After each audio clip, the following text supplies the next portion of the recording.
My ideas and my desires are moving faster than the back end logistics.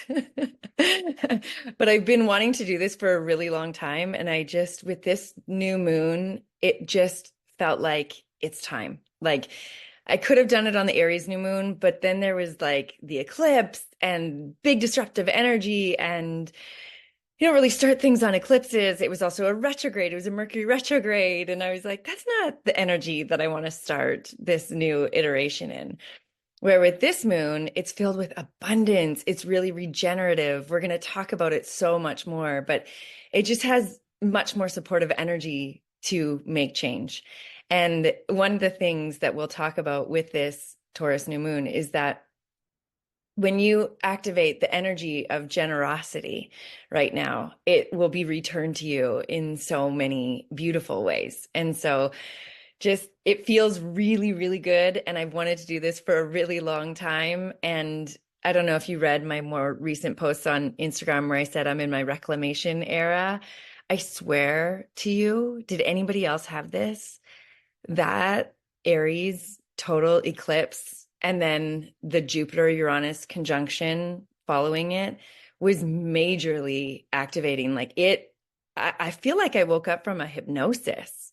I feel like there was like such a jolt, like my ability to just be present and clear has been upgraded in a really beautiful way. I'm not saying I'm perfect or anything like that. I'm far from it. I have so much work to do, but it was just like, now we're in another dimension. And this dimension feels a little bit better than the previous one. And it's time to start to activate. Plus, we have all planets direct. So I know a lot of you have Heelys. I always recommend for the new moon, if you do, to use the program Release. If you have one, if you don't have one, don't worry. We're all going to be running it. Many of us will be running it. And so if you don't have it yourself, you'll probably get it just through the quantum, the quantum space that we're all sharing. Yeah, I'm just noticing in the comments, Vanina sharing, definitely feel like another person living in another reality. Yeah. Anybody else? Yeah, yeah. It's so great. I love it. It feels, I don't know. I feel like the there was a lot moving in the background, but it was moving in circles. Like it was moving in like stuck like moving and churning inside without a pathway to move. And Kathy shared so many epiphanies, and I couldn't agree more. My husband even said to me the other day, like, you're just full of good ideas.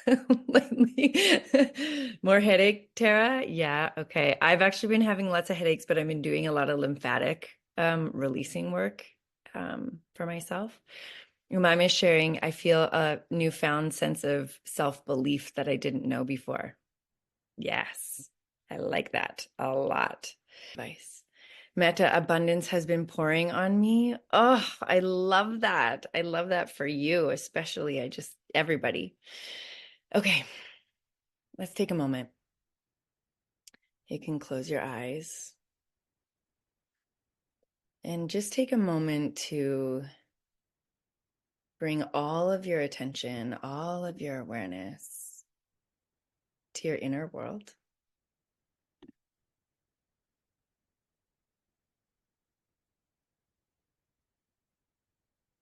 And become aware of the way that your breath is moving in your body.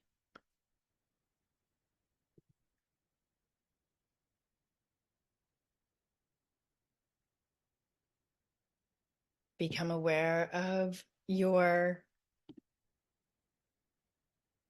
bones.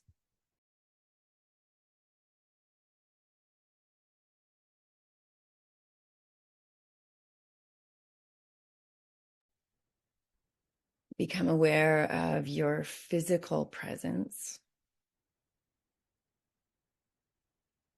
When we are in the realm of Taurus, it is definitely the physical body.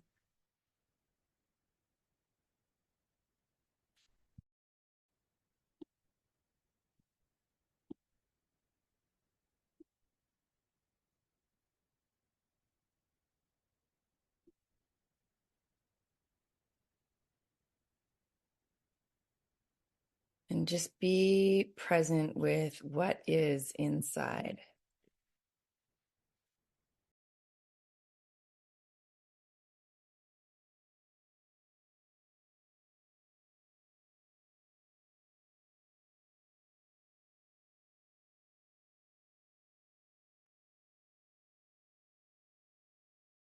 Taurus also lives in the senses.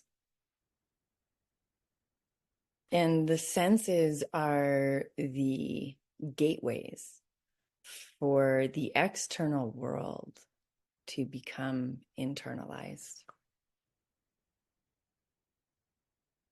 Your senses are very relational in nature.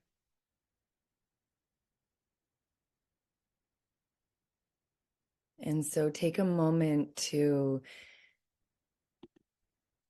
listen to the sounds in the space that you occupy.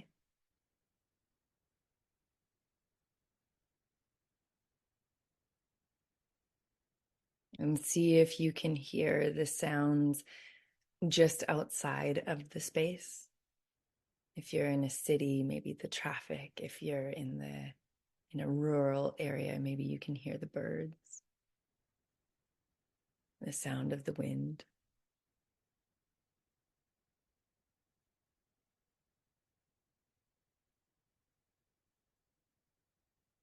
And see how far outside of yourself that you can gather the sounds. Almost like your ears grew into these giant receivers, satellite receivers.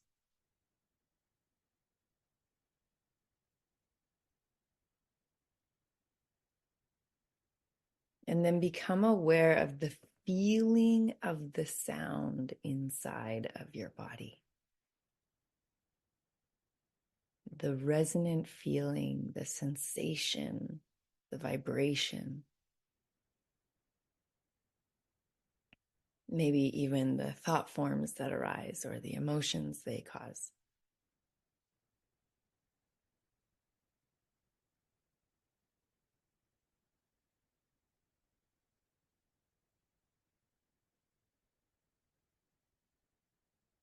And do you notice a smell?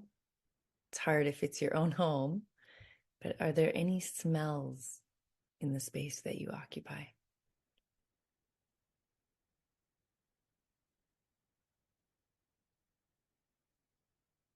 And while you're smelling, can you slow your breath down and lengthen the inhale as well as the exhale?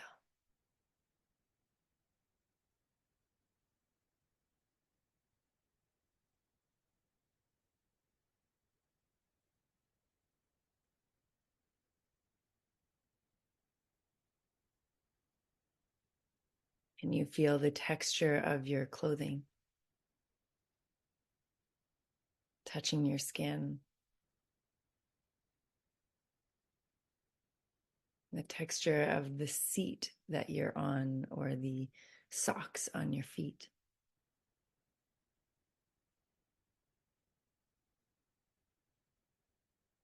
The temperature of the room that you're in.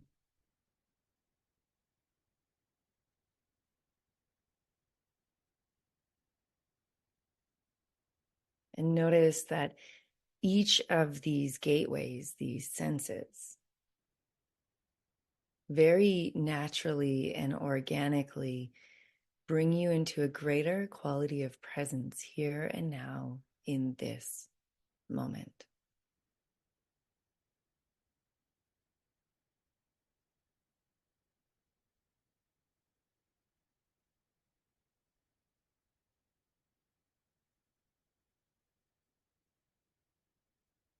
And what's so beautiful about this practice of sensing external to internal is that the more practice you have feeling what it feels like inside to receive the information from the outside,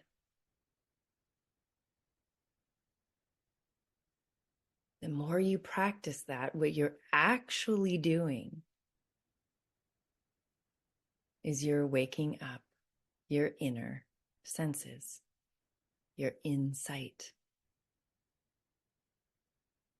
And when we work with sound, we work to amplify your ability to awaken that divine ear inside of you. Sometimes it's called clairaudience.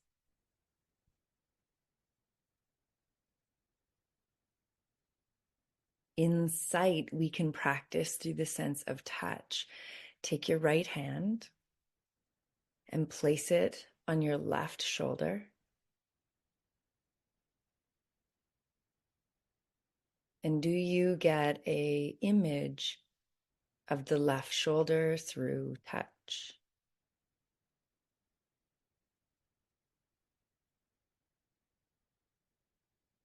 What if you used your right hand to receive your left hand by placing your two hands together?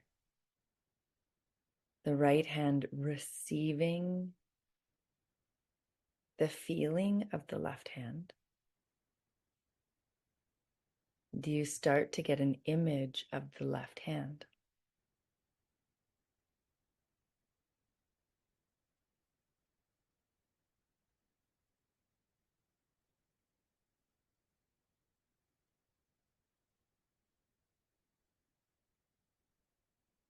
Clairvoyance. Anytime you feel an external output internal,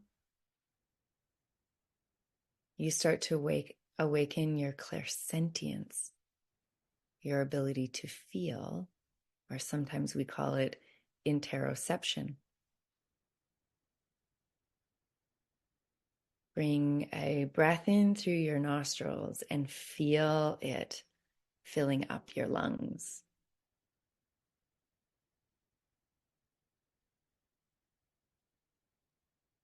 Can you feel your inner body expanding with breath?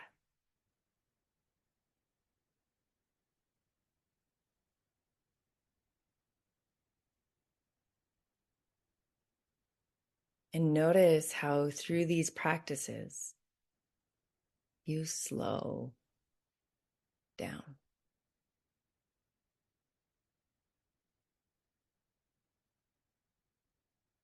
This is the embodiment of Taurus.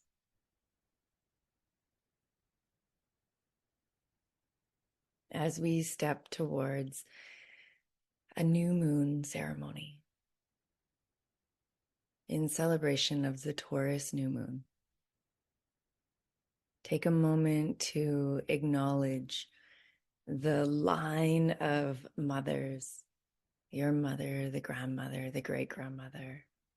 Doesn't matter if you know their names or not, that's irrelevant. But you came through a series of wounds connecting you all the way back to the original human.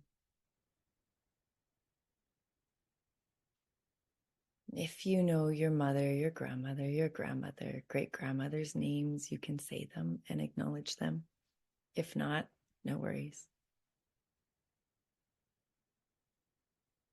And to yourself, say your name and acknowledge the land that you are on. If you know the indigenous name of the land, you can use that. If you don't, not a worry. But still acknowledge the land, because Taurus is also the great Mother Earth.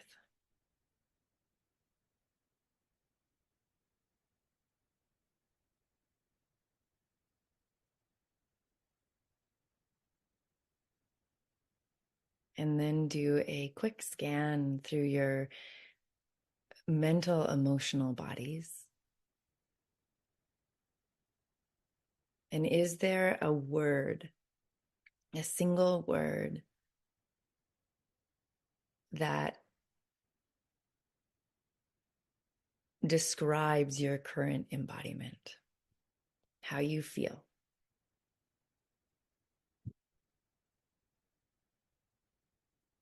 And as you have that clarity, you can slowly blink your eyes open. Mm. Yes, welcome. Welcome, welcome, welcome. If you want to drop your word in the chat, I'd love to hear some of the embodiment words that have come forward for you. And there's no right or wrong answer. Alive, chaos. Yeah. Curious, expansion, relaxed and safe, activation, healing, flat, excitement, nourishing, hopeful, chaotic, tense, grateful, peaceful, fledgling, full, expansive, tender. Yeah, so there's such a big variety, wound up. There's such a big variety of embodiment. And I love to show that there is no right way to feel. There just is feeling. And when we're doing any kind of self-awareness work, the more you can become aware of that feeling, this self-awareness, the ability to know oneself, that is the greatest jumping off point. Oh yeah, and sending the sound of breaking waves on the beach in front of my house. How romantic. We've got tilted, seeker, raw. Yeah, there's so many different feelings. So what I want to do is I want to pull up the chart for this moon, because I know a lot of you are astro enthusiasts. So this is the new moon chart. So you can see there's a pile up of planets over in Aries and Taurus, and Sedna just moved into Gemini. And you can see here, I don't know if how well you understand this, but there's really not a lot actually aspecting the new moon itself. There's a sextile to Saturn, so down closer to the bottom, the first of the big lineup, that's Saturn with a blue line to the sun and the moon, so that's 17 degrees and 18 degrees. So that's just telling us that any action, that any work, any effort that you put into action at this time is setting you up for future success, right? Anywhere you're activating into your integrity, any actions that you're doing. So me moving the new moon circles to be part of the membership, and then starting with the YouTube, like that is that Saturn work that's saying it's not that big of a deal today. It's a small thing today, but over time, the discipline and the structure that I'm setting up will have a good payoff. Okay. So you can think about that in your own world. Like, what could you activate in your world through this new moon portal? And really, actually, ideally, you want to do it like right after the new moon exact, because then the energy of the moon is growing again. So yes. And then the other thing that we can see is that if you find the sun and the moon, so it's the circle and then the moon, they're together. Thank you, Morgan. Right below it is Venus. It looks like the female sign. Right above it is Uranus, and right above that is Jupiter. And so the sun and the moon are being held between two benefic planets, Venus and Jupiter. And Venus and Jupiter are both planets that we use to find money. We use it to find money. We use it to find abundance. We use them to find what is it that will bring more harmony into our lives with Venus. And with Jupiter, it's like these bigger lessons, these bigger life lessons, these bigger learnings and teachings and wisdom that we can bring through. And so this new moon is held by these two really beautiful benefic energies. And then the other thing that we always want to look at with the new moon is, what is the ruling planet of this moon? And the ruling planet is Venus. And when we look at what Venus can tell us, first of all, Venus has two rulers. One is Taurus and one is Libra. So Venus is at home in Taurus, meaning Venus is like on her game. She knows what's up. She's like I'm harmonizing here. I know how to bring abundance. I know how to help you harmonize. This feels like home for me. This is a great place for me to create beauty. This is a great place for me to bring pleasure. This is a great place for me to bring this, like, all the stuff we like. And aren't we overdue? Like, I just feel so overdue for some really beautiful blessings right now. And then Jupiter sitting at 25, almost 26 degrees, Jupiter is helping us to understand the greatest, the highest teachings that will help us to bring in greater wisdom. And then the other thing that's really important to point out with this one is that the moon itself is exalted in Taurus. So that means the moon is ruled by Cancer, right? But it's exalted in Taurus. So the moon is so happy in Taurus. It loves being in Taurus. It's like whenever I see people with their moon in Taurus, immediately I just think, wow, this person has the ability to create, to bring things into reality with such grace. And whether that's activated in them or not is another story, but it's easier. It's one of my favorite moon placements. And I know that people think that when I say it's my favorite, they think that I'm saying that because I'm doing their reading, but actually the moon in Taurus is literally my favorite moon placement. It's so grounded. It's so steady. It's so stable. Just before this new moon circle, my girlfriend who has her moon in Taurus called me, and we were just going through something, and it was just she was just such the embodiment of the Taurus moon, like this very calm and deliberate and intentional, like taking the steps to do the thing. And that's really what this moon is about. And so where in you can you find that part that is grounded, that is steadfast, that is that knows your capability, that has no need to rush anything?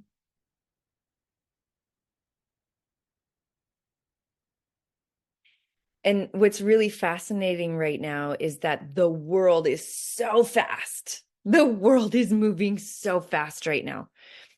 If you go outside of your internal bubble, it's like this rapid pace. And we're not getting away from that anytime soon. The world is speeding up. Change is happening so rapidly. But what we can do is we can ground ourselves in the center of ourselves, so that as life is passing us by at warp speed, we know what's for us and what's not for us. I just got an image. Have you ever gone to one of those sushi boat places where you sit down at the bar and all the sushis are cruising by, all the different plates are cruising by, and you don't just take all of them because they're there. You wait until the one that you want comes, right? Like you see what the menu is and you wait. And sometimes you have to wait for, it seems like forever, for the chef to put the one on the sushi boat that's for you. But that's really what this is. It's like, we're not taking what's not ours. There's no need to hoard anything. There's no need to like grasp or hold. Just let things move by. Let things move, and you'll know by how it feels if it's meant for you. This is a theme from Pisces. And when we're working with Taurus specifically, and we're going to do a little bit of journaling with this, so I hope you have your journals nearby, is Taurus is the time to return to your values. And we can know what we value by what we put our time and attention, spend our money on. And sometimes we're like, wait a second, no, I'm putting my attention on something that I don't value, but your action is showing that you value it. So yesterday I was sitting on my phone and I was looking at something on Instagram, and I had this other thought that jumped in my head really quick. Like, is this what you want to spend your time on right now, Jana? Like, is this what you want to be doing? Like, this has nothing to do with my bigger vision or my values or the opportunities in my life right now, like even just to be with my children, right? It's like, why am I looking at my phone? This is so silly. And so it was misaligned with my values. And so it was so easy just to shut down the app and put my phone down, right? Because I'm clear on my values. So what I'd love for you to do is, and Morgan, if you want to close this for a moment, and then we'll come back to it in a bit.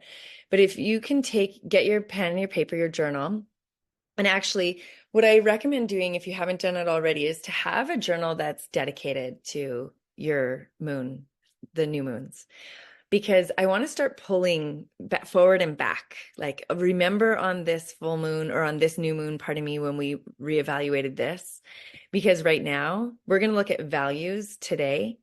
It's the Taurus new moon. When we come to the Virgo new moon, there'll be a little review. When we get to the Capricorn new moon, we'll get another little review. And it's like, they build upon each other. When we're looking at what I just called out were the 3 earth sign moons. So Taurus, fixed earth. When we get our values right, they'll come back around in Leo, they'll come back around in Virgo, and then all of that work accumulated comes back around in Capricorn. Right now, we can pull backwards from Capricorn. In Capricorn season, we worked on what your vision is. So you can look at your values right now and you can say, are my values aligned with my vision? Does that make sense? Yeah. And so if the first thing you write down, my vision is, and don't write out a big long story, just the vision, like one sentence, like high level, this is my vision. And then write down some values that are in alignment with that vision.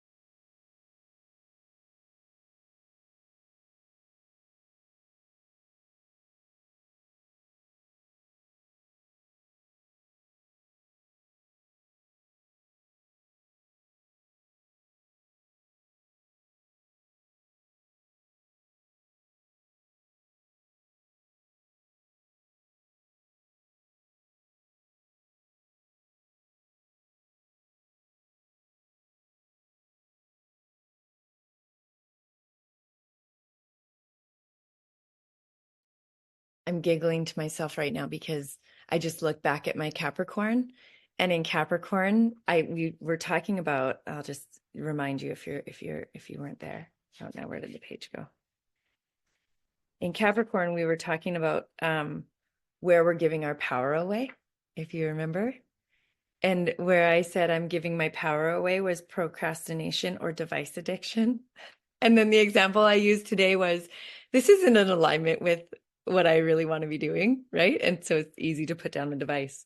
So see how the themes, they play with each other.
Okay, how are you doing with that?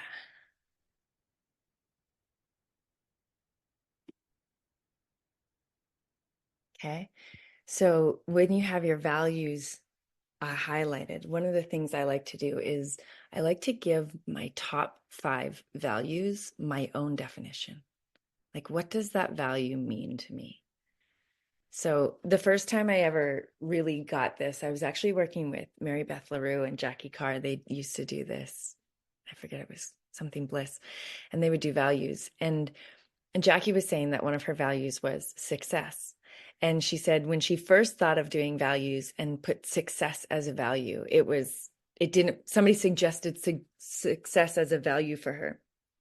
It didn't make sense. It triggered her. And then her teacher, her coach said, well, what if you self-defined what success was? And she defined what success was spending time with her children. I don't know what it was. I can't remember. This is so many years ago, but like having time to spend with her children, prioritizing life over work, having enough abundance that if she needed to jump on a plane to go see a parent, she could do that. Like, so success for her wasn't like maybe what she originally had thought it would be, but it was her own definition. Devotion for me, devotion is always one of my top values. And for me, devotion is like to be fully present and devoted to whatever it is that I'm doing. And that might sound kind of strange because devotion to some people might be spirit or religious based or, prayer based. But for me, devotion is just to give all of myself to something. Like if I'm doing something, I'm going to give all of myself to it. And so you can now just take a moment longer and pick maybe 2 or 3 of your values and define what that means for you.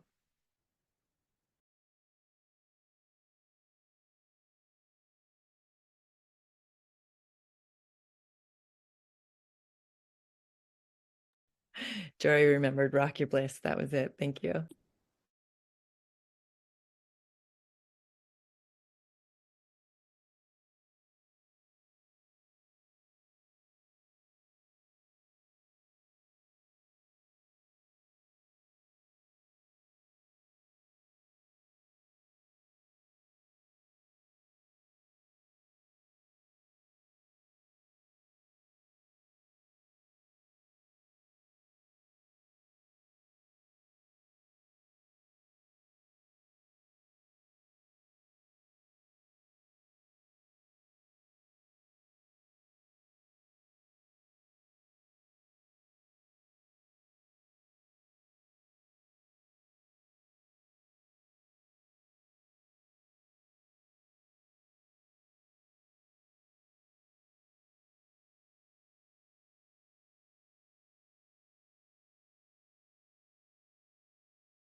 So having your values defined, it helps for you to discern what's yours and what's not yours.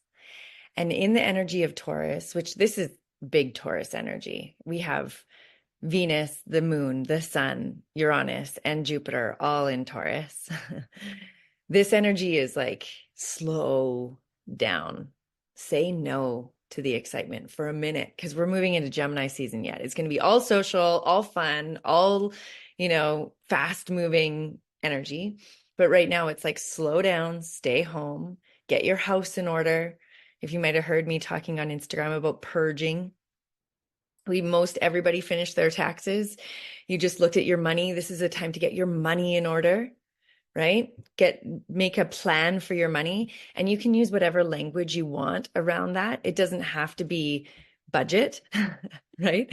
Like money can be also, it can be just a plan, a money plan, like money systems. It can be your money growth plan. I have been teaching my son about compounding interest. Does anybody know about compounding interest? And so I'm trying to get him, like we're talking about making like a little chore chart and then getting a little bank account for him that we can, I don't even know how to do this. I'm learning, but get a little account that he can put money in compounding interest that he wouldn't touch until he's an adult. Because compounding interest, your money is like working for you in such a huge way. Right. And I want him to earn it so that he feels good about taking that money out of the bank account in his adult life because he did that, like really set strong money foundations. And I got a calculator and I showed him. And now he's like, oh my God, I got to make a lemonade stand, which I think is so cute, you know? But and in sharing that with him, I'm also sharing that with myself and looking at my own money stuff and how I need to get more responsible and more organized in my money world. That's right on time with all this Taurus energy, right? Um, Cleansing and purging your home, right? Just letting things move on. I just got involved with this course, Relax Money, and one of the bonuses that they gave out to people who registered was a course on how to earn your first $3,000 by selling things in your home that you no longer use to through Facebook Marketplace and eBay. And I was like, yeah, let's figure that out. You know, like let's just keep things moving. One person's trash is another person's treasure. And thinking, you know, and then also at the same time, my house is getting emptied, which is great. Not emptied, but like the things that we're not using that are turning into clutter or taking up space, they can move on. And so these are all activities for this lunar cycle, right? It doesn't have to be all today or even this week. This is for this whole lunar cycle. Meta said sold clothes yesterday and received over $100. Perfect. Okay, so I'm going to share my screen again because while you were journaling, I figured it out because that's how I do things. Okay, so the other thing that we have in this chart, though, and this is really important to keep in mind, is right here. Look at these guys. We've got this is Mercury and this is Chiron. Mercury is communication. It is community. It's commerce. It's also the quality of your mind. It's the higher and the lower mind. It's the land of polarity and duality. And Chiron is the place that illuminates our wounds, like those triggers inside of us or those things that keep resurfacing. And so it wouldn't be too surprising to me if people had things coming up right now, and these things that are coming up right now, like that's pretty exact. They're up for review. And so we can use this really grounded and stable energy.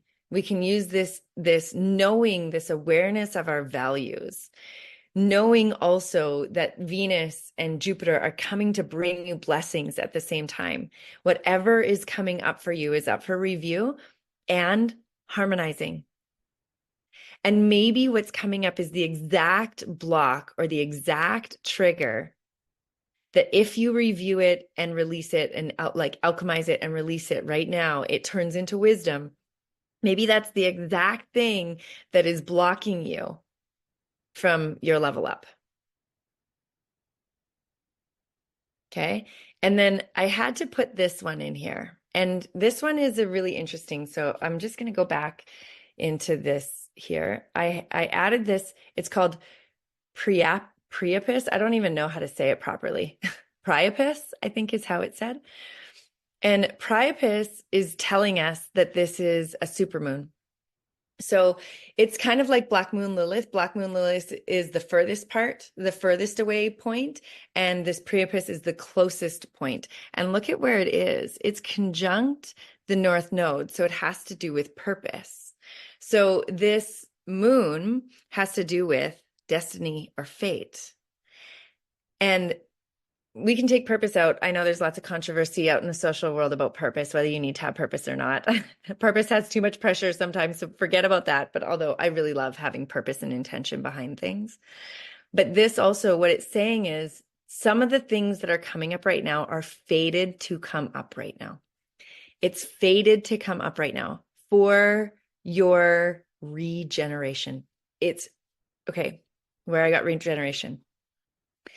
This is Humaya over here. Humaya is a asteroid that is incredibly fertile, incredibly fertile. And Humaya is in a sextile to Sedna. And it's also to Neptune. Neptune right here at 29 degrees of Pisces. It's going to be at the final degree of Pisces for like forever with retrograde. So it's going to stay there. But it's called a yod when they're like that. So Sedna and Neptune, they're in a sextile to each other.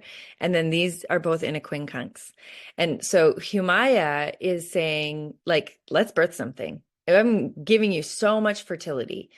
When it's sext or when it's in this quincunx to Neptune, Neptune is saying tap into the quantum, tap into love, tap into that fifth dimension, tap into the invisible world, tap into the energetics of what it is that you're doing. And then Sedna, there's a whole other myth. And actually, I'm not going to do this justice. If you want to hear about Sedna and Humaya and this Neptune yod, I suggest going to listen to Pam Gregory on YouTube. She's a legend. She's just amazing. And so it's this really beautiful regenerative energy, really beautiful regenerative energy. And Taurus is regenerative energy. What seeds are we putting in the ground? Right? What are we cultivating to bring forward? And so there's this really beautiful theme within this moon about like kicking something off, getting something started, putting some energy forth to what it is that you're trying to create, and then start to bring it out into the world because you are so supported. There's so much abundance. There's so many blessings. Okay. So, final thing that I want you to take a moment in your journal for. What is it that you are wanting to bring forth? So you can think of this like your new moon intentions. I always like to write at the top of my page, this or something better for all involved. This or something better for all involved. And then when you write your new moon intentions, write them in a way that is as if it's already true, as if it already happened. So I like to start with gratitude. I like to mix emotions, like what will it feel like when this is true? And I also don't like to do too much. Like, if you give yourself too many tasks, this was my big lesson of motherhood.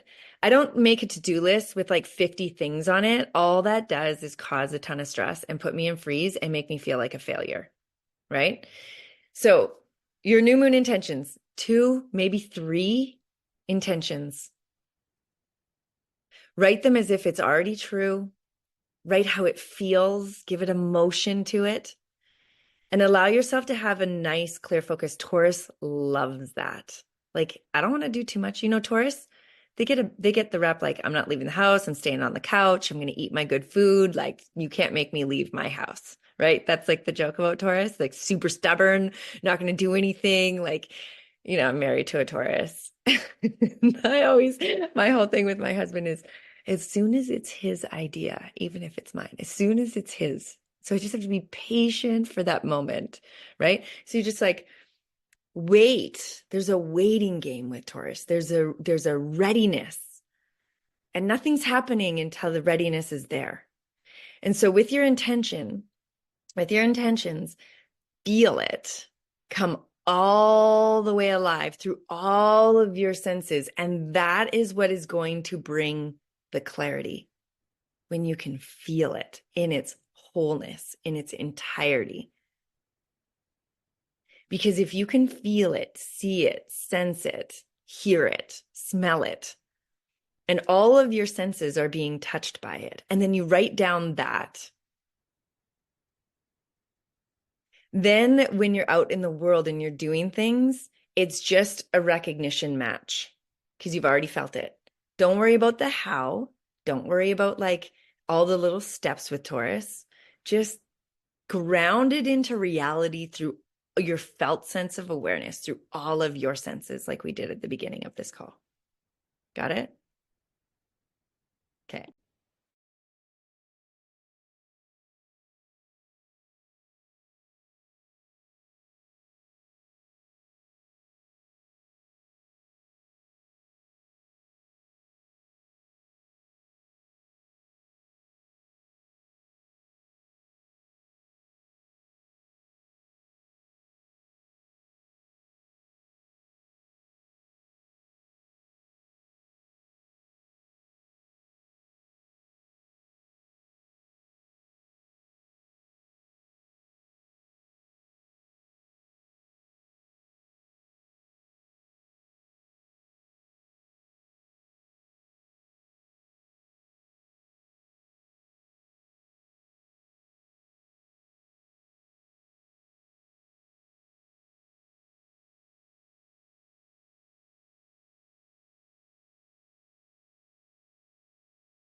And you can take your time to keep working on these new moon intentions. We always like to say, like, there's no more, like, it doesn't matter if you finish your intentions before or after the new moon. I want that to be super clear. When we're looking at the moon, the energy of the moon as it's coming to new, so it's going from full to new, it's getting darker and darker and darker. And then the 3 days around the new moon, it's dark, it's invisible. You can't see it because it's moving exactly with the sun. So you can't see it because the moon, we see the reflection. So the reflection is moving, it's away from us. And then after the moon is new, it starts to build energy again. And so what's important is that you're feeding your intentions to the moon as the light is returning. Do you get that? You're feeding the energy and the intention of your new moon to it as the light is returning. So we do the work prior, and some of you will want to like just make a couple quick notes, like, what am I releasing? That's a really important piece before the new moon, right? Like, what am I releasing? Because it goes from visible to invisible, and then we can exit it out through the resetting, right? And then you feed it to the full moon. Even in like biodynamic farming, I saw Beverly here. She taught me about biodynamic farming with the lunar cycle. They know that if you plant the seeds, all my gardeners in the house, if you plant the seeds between the new moon and the full moon, the amount those seeds, like the crop off of those seeds, or the abundance of the flowers, or the, even I think Beverly was teaching us that the nutritional value of the fruit or of the vegetable is amplified in the fruits and veggies that were planted during the phase from new moon to full moon. Like, if that's not mind-blowing, and not, like, I just think that is one of the most cool things in the world. And so we're looking at nature to understand ourselves. And so you're going to feed your intentions to the moon as it starts to grow. Okay. Um, okay, she's validating me that I said it correctly. Thank you, Beverly. Yes, and so this work that we're doing before, this is all like prep work so that we're really clear, and we're germinating, we're planting our seeds, especially with the Taurus new moon, right? We're planting our seeds into the soil, and then we feed them through to the full moon. And so that's what we're doing. And what we're going to do is this community, for everybody inside the membership or who decides that they want to pay for these new moon circles. If you're not in the membership, we're going to do an Astro Nidra now. So for anybody who's watching this on YouTube, I'll put the link below if you want to become a member. But we're going to be signing off from YouTube now. Thank you so much for being here.